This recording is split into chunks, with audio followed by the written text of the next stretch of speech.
নীলফামারীতে vote গণনা চলাকালীন সময়ে আতর্কিত হামলা হয়েছে। এতে ডোমার উপজেলা পরিষদের ভোট গণনার কন্ট্রোল রুম ধ্বংসস্তূপে পরিণত হয়। ৮ মার্চ রাত 9:30টার দিকে সাবেক উপজেলা পরিষদের চেয়ারম্যান ও আনারস প্রতীকের উপজেলা চেয়ারম্যান প্রার্থী তোফায়েল আহমেদের সমর্থকরা এই আতর্কিত হামলা চালায়। এ সময় দরজা, চেয়ার, টেবিল ও কম্পিউটার ভাঙচুর করে তারা।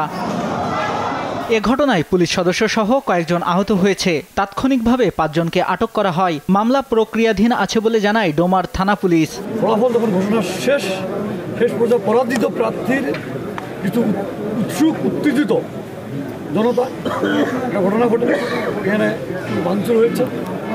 আমার 5 জন পুলিশ আহত হয়েছে। আমরা তাৎক্ষণিক শটগানের ফায়ার করে আমরা পরিস্থিতি নিয়ন্ত্রণে আনি এবং বর্তমান পরিস্থিতি একদম স্বাভাবিক আছে। এই ঘটনা মামলা অবশ্যই মামলা প্রক্রিয়া দেবে এবং আমরা এই অপরাধীদেরকে খুঁজে বের করব। তদন্তের মাধ্যমে দোষীদের আইনের আওতায় আনা হবে বলে জানান ডোমার উপজেলা নির্বাহী কর্মকর্তা। তদন্ত হলেই আমরা বুঝতে পারবো দেশ কারা জড়িত এবং কি উদ্দেশ্য নিয়ে কি হয়েছিল। তো তারপরও ঘটনাটির পরও কিন্তু আমরা দেখেছি যে আমাদের সহকারী রিটার্নিং অফিসার তিনি কিন্তু নির্বাচনের ফলাফল ঘোষণা করেছেন। চেয়ারম্যান পদ, ভাইস চেয়ারম্যান এবং মহিলা ভাইস চেয়ারম্যান 3টি পদেরই ইতিমধ্যে ফলাফল ঘোষণা করা হয়েছে।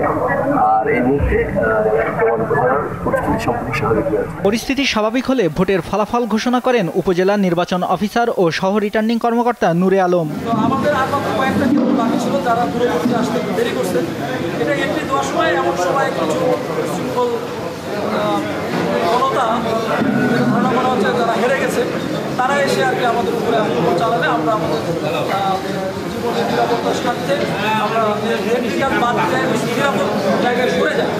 পরবর্তীতে যখন আইন শৃঙ্খলা রক্ষা করে বা সহায়তা স্বাভাবিক হয় তখন আসলে আমরা বাকিটা সম্পূর্ণ করি। নির্বাচনকে বিতর্কিত করার জন্য ও নির্বাচনের ফলাফল না দেওয়ার জন্য চেষ্টা করা হয়েছে বলে অভিযোগ করেন নবনির্বাচিত ডোমার উপজেলা পরিষদের চেয়ারম্যান সরকার ফারহানা আক্তার সুমি। ফলাফল যখন ক্লিয়ার হয় আমাদের ক্লিয়ার হচ্ছে একজন পার্টিসিপেন্ট এখন নির্বাচন সুষ্ঠু হয়েছে, সুন্দর হয়েছে।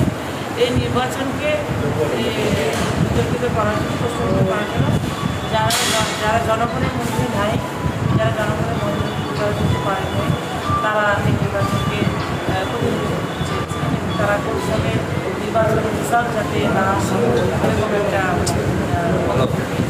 টেলিফোন প্রতীক নিয়ে 31,421 ভোট পেয়ে চেয়ারম্যান নির্বাচিত হয়েছেন সরকার ফারহানা আক্তার সুমি। আনারস প্রতীক নিয়ে 23,134 ভোট পেয়ে নিকটতম প্রতিদ্বন্দ্বী হয়েছেন সাবেক উপজেলা chairman Tofail Ahmed. News desk, দেশ টিভি।